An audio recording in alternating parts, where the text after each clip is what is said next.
29वें का दूसरा देखिए, किसी परिपथ में 5 एम्पीयर की धारा 8 सेकंड तक प्रवाहित की जाती है, उस समय अंतराल में परिपथ में कुल कितने इलेक्ट्रॉन गुजरते हैं? यदि परिपथ का प्रतिरोध 20 ओम हो तो उसमें उत्पन्न ऊष्मा की गणना कीजिए। और इलेक्ट्रॉन का आवेश दिया है 1.6 × 10⁻⁻19 कूलाम। तो यहाँ पर देखिए जो दिया है पहले हम वह लिख लें। तो कह रहा है किसी परिपथ में 5 एम्पीयर की धारा बह रही है, तो धारा को हम I से प्रदर्शित करते हैं। ठीक है, I जो है वह 5 एम्पीयर है। और देखिए 5 एम्पीयर की धारा 8 सेकंड तक प्रवाहित की जाती है, मतलब यह 8 सेकंड समय दिया हुआ है। ठीक है, तो समय को हम T से प्रदर्शित करते हैं, तो लिखेंगे T बराबर 8 सेकंड। और फिर बोल रहा है उस समय अंतराल में परिपथ में कुल कितने इलेक्ट्रॉन गुजरते हैं। ठीक है, मतलब सवाल ने हमसे इलेक्ट्रॉनों की संख्या पूछा है, तो यहाँ पर क्वेश्चन मार्क बाद में लगाएंगे। पहले और देखें क्या क्या दिया है। और दिया है यदि परिपथ का प्रतिरोध 20 ओम हो तो प्रतिरोध को हम R से प्रदर्शित करते हैं। ठीक, मतलब R हमारे पास 20 ओम दिया है। ठीक है, तो यहाँ पर लिखेंगे 20 ओम। ओम का संकेत भी दे सकते हैं या ऐसे ही लिख दें ओम। ठीक है, तो बोल रहा है तो उसमें उत्पन्न ऊष्मा की गणना कीजिए। तो ऊष्मा जो होती है उसे हम W से प्रदर्शित करते हैं। ठीक है, W से भी प्रदर्शित करते हैं और Q से भी प्रदर्शित करते हैं, तो यहाँ पर हम ऊष्मा को W मान लें। ठीक है, मतलब W हमें ज्ञात करना है और N ज्ञात करना है, ये हमें दो चीजें ज्ञात करनी है। ठीक है, तो सवाल में हमारे पास 3 चीजें दी हुई हैं और 2 चीजों का मान हमें ज्ञात करना है। ठीक है, तो W का मान बाद में ज्ञात कर लेंगे, पहले उसने N का मान पूछा है तो पहले हम N का मान ज्ञात कर लें। ठीक है, तो लिखेंगे सूत्र Q बराबर NE। ठीक है, यहाँ Q हमारा आवेश है और N इलेक्ट्रॉनों की संख्या है और E इलेक्ट्रॉन पर आवेश है। ठीक है, अब देखिए यहाँ पर E दिया है, वहां नहीं दिया हो तब भी हमें पता होना चाहिए कि जो इलेक्ट्रॉन पर आवेश E होता है उसका मान होता है 1.6 × 10⁻⁻19 1.6 × 10⁻⁻19 कूलाम। अब यहाँ से देखिए हमें N का मान ज्ञात करना है। जिस चीज का देखिए मान ज्ञात करते हैं वो बराबर के एक साइड में ही रखते हैं, तो N हमारा इधर ही रहने दें और E को उठाकर हम इधर ले आए तो Q बटे E हो जाएगा। ठीक है, क्योंकि E हमारा गुणे में है। अब देखिए हमारे पास Q का भी मान तो नहीं है, तो देखिए Q को हम IT लिख सकते हैं। ठीक है, तो Q बराबर IT होता है, मतलब आवेश बराबर विद्युत धारा गुणे समय। तो हम इस Q की जगह पर IT लिख सकते हैं, इस Q की जगह पर हम IT लिख दें और अपान में E तो है ही और इधर हमारा N चल रहा है। ठीक है, तो जिस चीज का मान ज्ञात करते हैं वह हमारी बराबर के बाईं साइड में ज्यादा अच्छी लगती है। ठीक है, तो हम N इधर कर दें और ये पूरी चीज उठाकर इधर कर दें। ठीक, अब यहाँ पर जिसके जिसके मान है वह मान रख दें। तो हमारे पास I का मान है 5 एम्पीयर, तो यहाँ लिखेंगे 5 और गुणा T का मान हमारे पास 8 है, तो यहाँ पर लिखेंगे 8 अपान E का मान दिया हुआ है 1.6 × 10⁻⁻19। ठीक है, अब देखिए ऊपर हमारे पास हो जाएगा 40, 8 पंचे 40 अपान नीचे देखिए 1.6 लिखा हुआ है। ठीक है, 1.6 और गुणे ये देखिए 10⁻⁻19 है। अब हम नीचे ना रखकर इसको हम ऊपर भेज दें। ठीक है, तो जब ऊपर जाएगा तो ये जो पावर माइनस की 19 है ये हमारी प्लस की 19 बन जाएगी। ठीक है, अब ये दशमलव काट कर हम ऊपर एक 0 लगा सकते हैं, जानते हैं। अब देखिए ये 16 से कट जाएगी, ये 16 अक्कम 16 दूनी 32, 8 बचा और 16 पंचे 80। तो यहाँ हमारे पास बचा 25 × 10⁻⁻19। ठीक है, तो ये आया n का मान। अब देखिए इसे वैज्ञानिक रूप में लिख लें, ठीक है। तो वैज्ञानिक रूप में हमने पिछले सवाल में बताया था, या देखिए दशमलव इस वक्त इसमें यहाँ पर है, मतलब ये चीज 25.0 लिखी हुई है, ठीक है। और ये दशमलव उठाकर हम यहाँ रखेंगे, क्योंकि विज्ञान कहती है कि दशमलव हमारा एक अंक के बाद होना चाहिए, ठीक है। तो मतलब 2.5 से हम बना लें, तो बराबर लगाएंगे और इसे लिखेंगे 2.5 गुणे 10 की पावर। दशमलव हमारा यहाँ पर था और दशमलव उठाकर हमने यहाँ रख दिया, तो परिवर्तन क्या होगा। देखिए पिछली बार बताया था कि जब हम दशमलव इधर बढ़ते हैं तो पावर हमारी माइनस की होती है, और जब हम दशमलव इधर बढ़ते तो पावर हमारी प्लस की होती है, ठीक है। तो देखिए एक अंक हम इधर बढ़े हैं तो एक यह, और पावर ऑलरेडी 19 है, मतलब कुल पावर हमारी हो गई 20, ठीक है। तो ये आ गया n का मान, तो ये आ गई हमारी इलेक्ट्रॉनों की संख्या। तो एक आंसर तो हमारा ये आ गया जो कि उसने n का मान पूछा था। अब हमें W ज्ञात करना है, ठीक है। तो लिखेंगे तथा सूत्र W बराबर I² RT।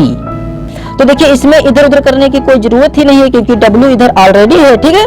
तो हो जाएगा W बराबर, अब इनके हम मान रख दें, तो I का मान हमारे पास है, I का मान देखिए 5 है, और T का मान 8 है, और R का मान 20 है। तो ये सारे मान हम यहाँ पर रख दें, ठीक है। तो I का मान है 5, तो लिखेंगे 5, ऊपर स्क्वायर लगा है इसलिए यहाँ पर स्क्वायर लगा देंगे, फिर गुणे होता है इनके बीचों में, तो गुणे का निशान लगाएंगे।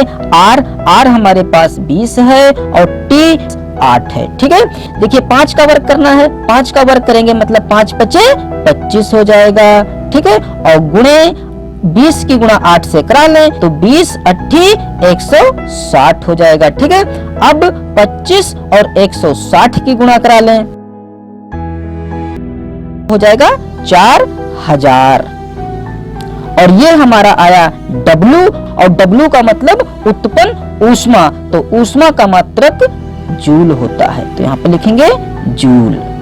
तो ये भी हमारा एक आंसर आ गया, तो ये हुआ आंसर। अब 15वें का दूसरा देखिए, कह रहा है जब एक स्टीमर की अचर चाल 4 किलोमीटर प्रति घंटा होती है तो उसके इंजन की शक्ति 5000 वाट होती है। स्टीमर पर लगने वाले निरोधक बल को ज्ञात कीजिए। तो जो यहाँ दिया है पहले हम वह लिख लेते हैं। यहाँ पर दिया है स्टीमर की अचर चाल, तो चाल को हम v से प्रदर्शित करते हैं, ठीक है, 4 किलोमीटर प्रति घंटा। देखिए चाल जो होनी चाहिए वह मीटर प्रति सेकंड में होनी चाहिए, न कि किलोमीटर प्रति घंटा में होनी चाहिए, क्योंकि सारे सूत्र हमारे MKS पद्धति पर आधारित हैं। तो इसको भी हम MKS पद्धति में बना लें। तो MKS पद्धति में बनाने के लिए देखिए इस किलोमीटर को हमें मीटर बनाना होगा और इस घंटे को हमें सेकंड बनाना होगा, ठीक है। अब देखिए किलोमीटर से हमें मीटर बनाने के लिए 1000 से गुणा कराना पड़ेगा, तो यहाँ पर हो जाएगा 4 गुणे 1000, ठीक है, क्योंकि 1 किलोमीटर में 1000 मीटर होते हैं, इसीलिए हमने 1000 से गुणा करा दी। अब यहाँ किलोमीटर की जगह पर मीटर लिखेंगे, ठीक है। और यह लिखा है घंटा, तो 1 घंटे में 3600 सेकंड होते हैं, ठीक है। तो इस घंटे की जगह पर जब हम सेकंड लिखेंगे तो यह हो जाएगा 3600 सेकंड, क्योंकि यह घंटा हमारा बट्टे में है, इसीलिए हमने बट्टे में इस घंटे की जगह पर 3600 सेकंड लिख दिया, ठीक है। अब चाहें तो इसे हम प्रति सेकंड कह सकते हैं। तो देखिए यहाँ से 2 जीरो ये और 2 जीरो ये कट जाएंगे, 4 से यह कट जाएगा, 4 अक्कम 4, और जब 4 से इसको काटेंगे तो 4 निमा 36 हो जाएगा, ठीक है। अब कुछ नहीं कटेगा, अब सिर्फ हमारे पास बचा, ऊपर तो बचा 10, ठीक है, और नीचे बचा सिर्फ 9। ये आया हमारा मीटर प्रति सेकंड। मतलब जो स्टीमर की अचर चाल है वह 10/9 मीटर प्रति सेकंड है। अब आगे बोल रहा है कि उसके इंजन की शक्ति 5000 वाट है। तो जो शक्ति होती है, शक्ति को हम P से प्रदर्शित करते हैं, शक्ति हो या सामर्थ्य हो, ये हमारा क्या होता है P, मतलब इसे हम P से प्रदर्शित करते हैं। तो P हमारे पास दिया हुआ है 5000 वाट। तो हमें पता क्या करना है, स्टीमर पर लगने वाले निरोधक बल को ज्ञात कीजिए। तो यहाँ पर लिखेंगे निरोधक बल, बल को हम F से प्रदर्शित करते हैं, ठीक है, बराबर क्वेश्चन मार्क, मतलब ये हमें फाइंड करना है। लिखेंगे सूत्र P बराबर FV, जहां P शक्ति है, F निरोधक बल है और V चाल है। अब क्योंकि हमें यहाँ से F का मान ज्ञात करना है तो F इधर ही रखें, V को उठाकर इधर ले आए, तो ये F बराबर हो जाएगा P बटा V। तो ऐसा ना करते हुए हम जिसके जिसके मान दिए हैं उनके सामने वो मान रख दें। तो P का मान हमारे पास 5000 वाट है, तो यहाँ पर लिखेंगे 5000 और बराबर F का मान ज्ञात करना है और गुणे V का मान आया है देखिए 10/9, तो यहाँ पर लिखेंगे 10/9। अब चूंकि हमें F का मान ज्ञात करना है तो F को इधर ही रखिए और इधर हमारा 5000 है ही, और देखिए 10/9 जब हम इधर गुणे में लाएंगे तो यहाँ पलट कर आएगा, 9 ऊपर पहुंच जाएगा और 10 नीचे हो जाएगा, ठीक है। या ऐसा कह सकते हैं कि 9 हमारा बटे में है, इधर आएगा तो गुणे में हो जाएगा, और 10 हमारा गुणे में है, इधर आएगा तो बटे में हो जाएगा, ठीक है। तो यहाँ से देखिए 10 से 1 0 कट जाएगा, मतलब 1 0 ये कटेगा तो 1 0 ये कट जाएगा, ठीक है। तो यहाँ पर हमारे पास देखिए 500 निमा 9 × 45 और 2 0, ये हो गया 4500। F का मान आ गया 4500, ये F इधर कर लीजिए और 4500 हम इधर कर दें, ठीक है। तो F का मान आ गया 4500 और F बल का मात्रक होता है न्यूटन। आंसर। अब 13वें का दूसरा देखिए, यदि 8.4 जूल कार्य से 2 कैलोरी ऊष्मा उत्पन्न होती है तो ऊष्मा के यांत्रिक तुल्यांक की गणना कीजिए, ठीक है। तो यहाँ पर जो जो दिया है पहले हम वह लिख लेते हैं। तो देखिए कह रहा है यदि 8.4 जूल कार्य, तो यह दिया है कार्य और कार्य को हम W से प्रदर्शित करते हैं, ठीक है।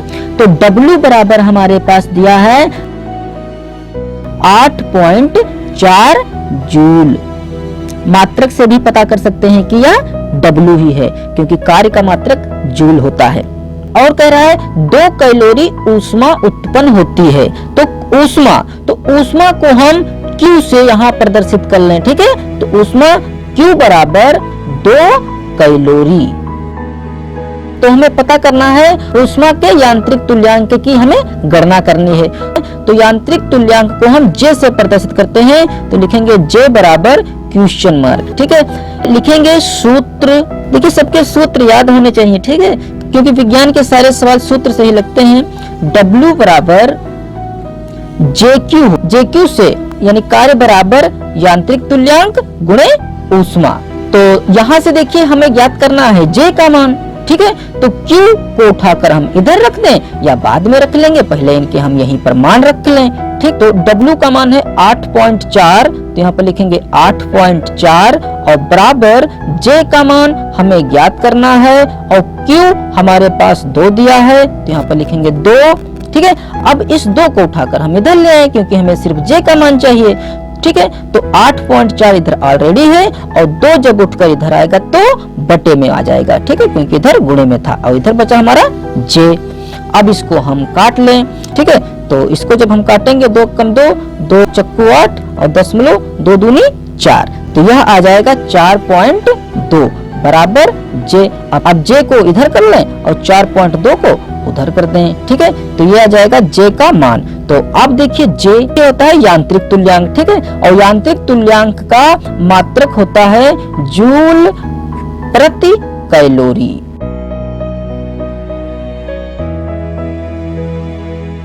अब 11वां देखिए कह रहा एक झील की वास्तविक गहराई 200 मीटर है, यदि झील की आभासी गहराई 150 मीटर हो तो पानी के अपवर्तनांक की गणना कीजिए, ठीक है। तो देखिए यहाँ पर जो जो दिया है पहले हम वह लिख लें। तो देखिए वास्तविक गहराई हमारे पास 200 मीटर दी है, तो यहाँ पर लिखेंगे वास्तविक गहराई। वास्तविक गहराई को हम H से प्रदर्शित करते हैं, तो लिखेंगे H बराबर 200 मीटर और आभासी गहराई है 150 मीटर, यहाँ पर लिखेंगे तथा आभासी गहराई बराबर आभासी गहराई को हम h डैश से प्रदर्शित करते हैं, तो h डैश बराबर 150 दिया है मीटर। अब हमें ज्ञात करना है अपवर्तनांक, तो लिखेंगे अपवर्तनांक। अपवर्तनांक को हम n से प्रदर्शित करते हैं, तो लिखेंगे n बराबर क्वेश्चन मार्क। अपवर्तनांक का फार्मूला होता है, वह होता है वास्तविक गहराई बटे आभासी गहराई। तो लिखेंगे इसलिए n बराबर, तो वास्तविक गहराई हमने h माना है, तो h बटा h डैश, ठीक है। से यहां से हमें n का मान ज्ञात करना है, तो n बराबर हो जाएगा, मान रख दें इनके, h का मान हमारे पास है 200, तो यहाँ पर लिखेंगे 200 और बटे h डैश हमारे पास है 150, तो यहाँ पर लिखेंगे 150, ठीक है। अब इसको काट दें तो 1 0 1 कट जाएगा, 1 0 1 कट जाएगा, 5 से काट दें इसको तो 5 तिया 15 और 5 चक्कू 20, तो यह आया 4/3, तो यह हो जाएगा 4/3। और यदि इसको आगे दशमलव में चाहते हैं तो हम 3 से भाग करा लें। जब इसको हम भाग कराएंगे तो 1.3333 आता चला जाएगा, ठीक है। तो n का मान आया 4/3 अथवा 1.33 यानी 33, तो ये हो गया हमारा आंसर। अब अगला सवाल देखिए, कह रहा किसी पिंड पर 20 न्यूटन का बल क्षैतिज से 60 डिग्री के कोण पर कार्य कर रहा है। पिंड पृथ्वी पर 3 मीटर विस्थापित हो जाता है, किए गए कार्य की गणना कीजिए। तो देखिए कह रहा किसी पिंड पर 20 न्यूटन का बल, मतलब ये बल दिया है और बल को हम F से प्रदर्शित करते हैं, तो लिखेंगे F बराबर 20 न्यूटन। फिर कह रहा है बल क्षैतिज से 60 अंश के कोण पर कार्य कर रहा है। यह कोण दिया हुआ है और कोण को हम थीटा से प्रदर्शित करते हैं, तो थीटा बराबर 60 अंश। अब देखिए फिर कह रहा है पिंड पर पृथ्वी से 3 मीटर विस्थापित हो जाता है, यानी 3 मीटर विस्थापित हो जाता है, तो इसे हम d या s से प्रदर्शित करते हैं, ठीक है। तो यहाँ पर हमने d से प्रदर्शित कर दिया, ठीक है। तो d बराबर है 3 मीटर। अब हमें निकालना क्या है, किए गए कार्य की गणना कीजिए। तो कार्य जो होता है, कार्य को हम W से प्रदर्शित करते हैं, तो W बराबर क्वेश्चन मार्क हमें ज्ञात करना है, ठीक है। तो लिखेंगे सूत्र W बराबर F D cos थीटा, तो यहाँ पर मान रख दें, तो W बराबर F का मान हमारे पास है 20 न्यूटन, तो यहाँ पर लिखेंगे 20 और गुणे D का मान 3 है, तो यहाँ पर लिखेंगे 3 और गुणे cos थीटा, और थीटा का मान है 60 अंश, तो यहाँ पर लिखेंगे 60 अंश बराबर, ये तो हो गया देखिए 20 तिया 60 और गुणे cos 60 अंश का मान होता है 1/2। अब इसे हम काट लें, तो देखिए 2 कम 2, और जब 2 से इसको काटेंगे तो 2 3 60, मतलब ऊपर आ जाएगा 30, तो क्या बचा सिर्फ 30, ठीक है। तो W बराबर आ गया 30 और W का मात्रक क्या होता है, जूल। तो ये आ गया हमारा आंसर।